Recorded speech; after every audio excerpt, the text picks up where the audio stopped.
got to talk about the Democrat Party because I have come across more and more videos, and I said this the other day. I've come across so many videos of people saying that they're leaving the Democrat Party. Like, I thought the mass migration to the Republican Party was over, right? I thought 95% of it had happened leading up to the election when people realized the Democrat Party aren't who they say they are, and that Trump was the way out of the turmoil that we had been in. But apparently not. There's a second mass migration to the Republican Party and out of the Democrat Party happening currently. And I think a major catalyst to that was what the Democrat Party showed at Trump's address when they wouldn't stand up for young DJ Daniels, when they wouldn't stand up for Laken Riley, okay, when they wouldn't stand up for Jocelyn Nungaray, when they wouldn't acknowledge children, when they allowed their hatred to blind them, when they allowed their hatred of Trump to blind them so much that they couldn't stand up and clap for a little black kid. I think that has really sparked another mass exodus. And I've got another video that I want to show you guys. One, because, you know, I'm enjoying watching the Democrat Party absolutely fall apart and people continue to leave the Democrat Party, and they get over here on the Republican side and realize we're not who Democrats claim that we were. We are welcoming folks. But she also says something in this video that I've been saying for quite a while now, and I think it's important to highlight that. So with that being said, let's dive in. The reason I am so critical of the Democratic Party right now is because I literally just left it, just like a lot of other people. I was a bleeding heart liberal like all of you. I mean, blue hair and everything. I mean, believe me, I have plenty of pictures proving that I was all in. If you would have asked me a year ago, I would have said there is no way in hell I will ever vote for Donald Trump. But let me tell you what changed my mind. The big moment for me was when the left started trying to push this, like, Nazi, Hitler, fascism narrative that they're trying to push right now. Like, what y'all actually did is made a lot of us really go research Trump even harder. And we started to realize that a lot of things that you guys had shown us about Trump and things that he had said were taken way out of context. A lot of us started noticing a pattern where you guys were showing us like little 10-second clips of a 10-minute conversation that did not reflect the entirety of that conversation at all. So that was... Yeah. And I've been saying that for quite a while. You know, the Trump derangement in the Democrat Party, in a way, doomed the Democrat Party. I'll explain. And you heard her give you one instance there. The fact that they kept saying all these things, eventually it made people say, let me actually look into this. And then they realized, oh, so when you said that he said that, he didn't actually say it.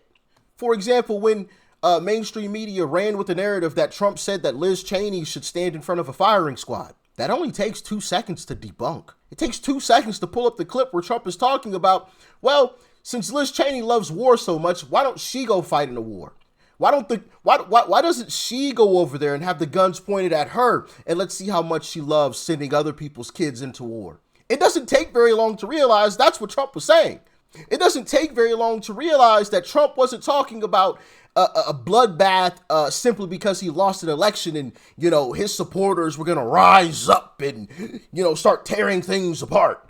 It doesn't take very long to realize that he was talking about the auto industry. It's not very difficult to look that up and see, oh, he's talking about the auto industry clearly. It's not difficult to look up the whole good people on both sides hoax. Oh, when Trump said there's good people on both sides, and he was talking about the Nazis. It's not difficult to look it up and realize that Trump said, no, I'm not talking about the neo-Nazis and the white supremacists because they should be condemned totally. It's not difficult to look these clips up. It happens in 2 seconds. So when the Democrat Party continues to try to push these lies and people start looking this up and realize, wait a minute, everything that they've been telling me that Trump was saying, he said the complete opposite. You doomed yourself because people stopped believing you. And I think that's one of the reasons why mainstream media doesn't have the power that it once had. And we witnessed that in this past election. As you just heard, Trump bad, Trump bad, Trump bad, Trump bad. We all saw it. We all saw it. The only coverage that Trump got from mainstream media was negative coverage. It was like 98% negative. So maybe he got like 2% positive coverage. But it was 98% negative, and he still won. And not only did he won every single swing state, and he won the popular vote, which Republicans haven't done in the past 20 years. Matter of fact, the first time that Trump won in 2016, he didn't win the popular vote. He won it this time. And that's with the mainstream media that continually attacked him at every single turn. I'll shut up after I say this. And I've said this before. Democrats doomed themselves because had they not went so Trump deranged, had they not gone after Trump with one court case after another court case after another court case after another court case, they end the statute of limitations in New York and hit them with another court case, and then they bring one over here and there and everywhere else, and they got them running in courtroom after courtroom after courtroom after courtroom. Had they not made it so cartoonish, and had they just gone after Trump for one little thing, just one thing that they could put him in jail for 10 years, they might have actually gotten away with it. I know. It's scary to say, but I feel like that's most definitely the truth. They might have actually gotten away with it. Had they gone after him for just one thing that they could have thrown him in jail for 10 years, 12 years, they might have actually gotten away with it. They might have actually managed to defeat Trump finally. I know, most of us, we know it would have been bogus, but it wouldn't have been obvious to the American population at large. But when you bring him in courtroom after courtroom after courtroom after courtroom and get his mugshot, and you change the statute of limitations to bring him in another courtroom, it makes it obvious what you're doing. It makes it completely obvious to just about everybody. You don't go out, you didn't go after some of the most prolific gangsters this country has ever seen. You didn't go after them that hard, but you're going after this guy?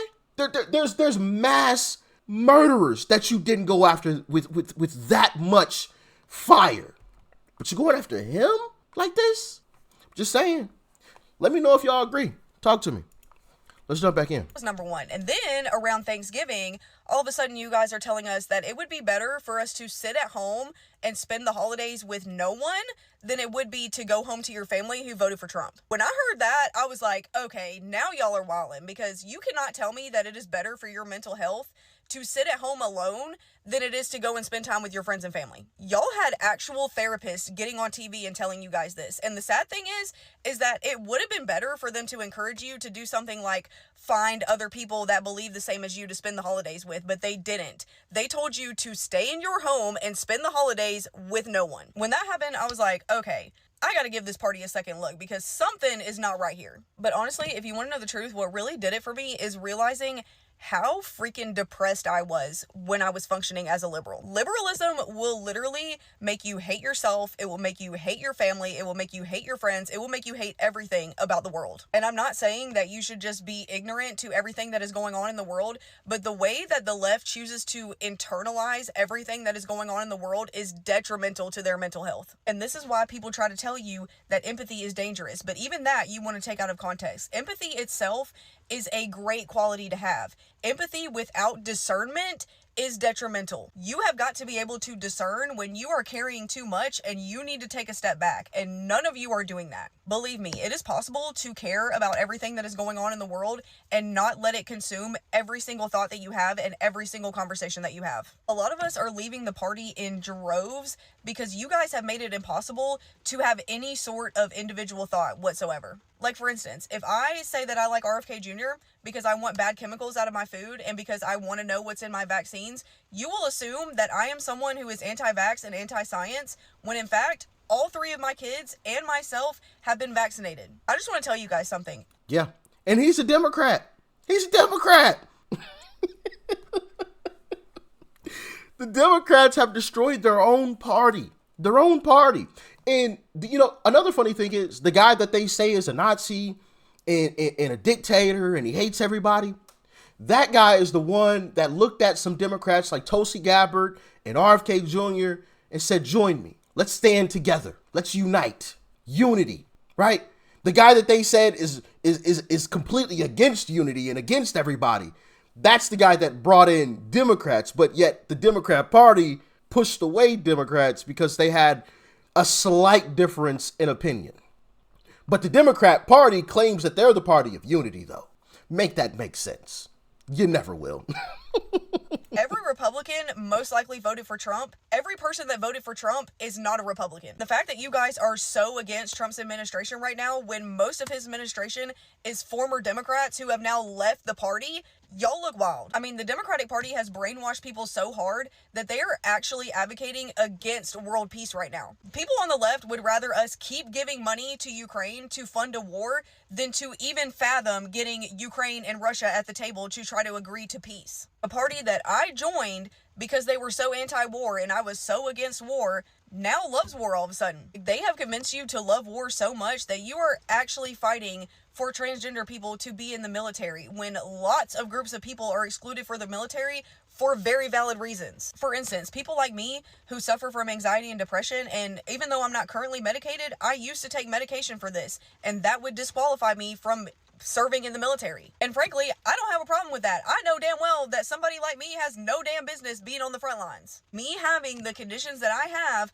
make me a liability to the safety of this country. Like, don't get me wrong, I am all for trans rights, okay? I believe that you have the right to be whoever you want to be in whatever way makes you comfortable. But you really want the right to fight in the military? Like, that's the right, that's the hill that you want to die on? Like, bro, people don't get accepted to the military because they have fucking bone spurs on their feet. And you are complaining about the fact that a transgender person can't make it into the military. Like, at this point, the left has convinced you to be so anti-Trump that they will get you to argue for things that you used to be against. And all of this summed up is exactly why you are losing people every single day. As bad as you think that you are making Trump look, all you are doing is making yourself look 10 times worse. And this last election very clearly showed that, because Trump increased his numbers across every single demographic, across women. The entire country shifted to the right. I believe it was something like 90% of the counties in America shifted to the right. They went further to the right, like 90%. Trump lost California, but I want to say it was less than 20 points. California is supposed to be the strongest stronghold of all strongholds for the Democrat Party. I think Trump lost it by like 19 or 18 points.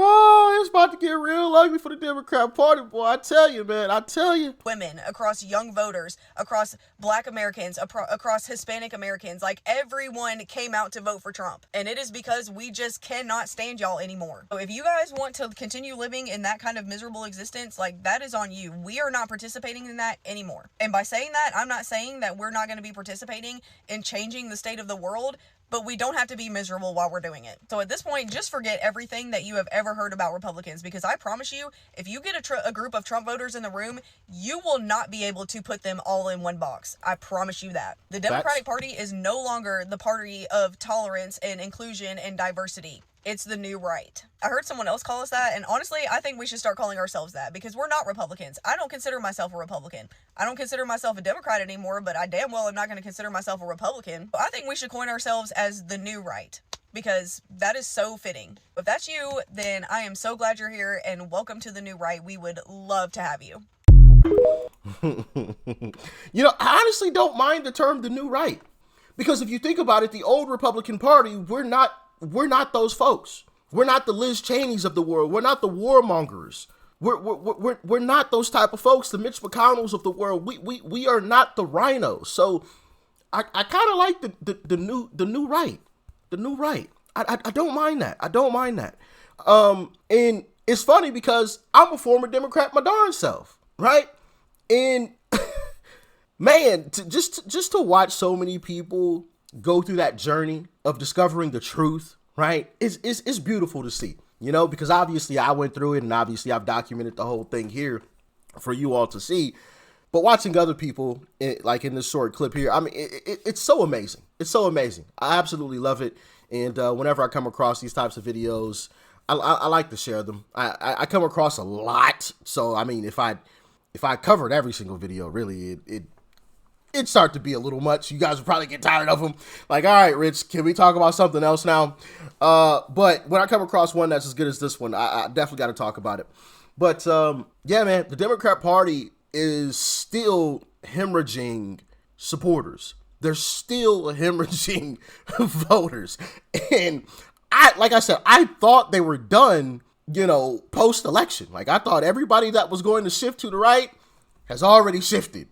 But after what the Democrats did in that little stunt, people are still moving over to our side of the political aisle, the new right. They're still moving. Hey, it's about to get real good over here, baby. I mean, it's already fantastic, but it's about to be phenomenal.